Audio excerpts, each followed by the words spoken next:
Donc ici on est en gare de Chartres où l'entreprise Bouygues Travaux Publics Région France réalise en groupement avec l'architecte Thomas Lavigne, Secoa, CB Économie, la conception et réalisation d'une passerelle piétonne qui est destinée à relier le futur centre culturel et sportif au centre historique de la ville de Chartres. La ville de Chartres et la SNCF ont souhaité faire de ce projet un véritable nœud d'échange intermodaux et donc la passerelle sera équipée d'ascenseurs, d'escaliers et d'une zone de contrôle d'accès au quai pour les billets. Au-delà de ses qualités architecturales, ce projet est également remarquable pour le contexte dans lequel nous le réalisons. Nous travaillons en effet au-dessus de voies ferroviaires dont les lignes accueillent plus de 11 000 voyageurs par jour.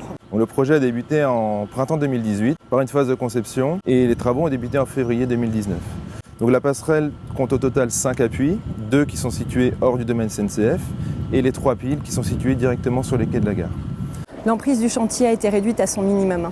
Pour cela, une seule grue a été installée et nous avons favorisé la préfabrication d'un maximum d'éléments, notamment les caissons du tablier métallique. Ensuite, la grande majorité des opérations au-dessus des voies ont été réalisées de nuit afin de limiter l'impact sur le trafic.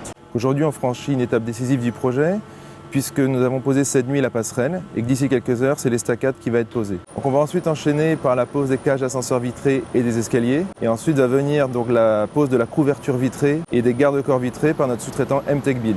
Les équipes Bouygues Travaux Publics Région France ont anticipé en amont un maximum d'aléas possibles afin de garantir le respect du planning et de pérenniser la réussite de ce projet.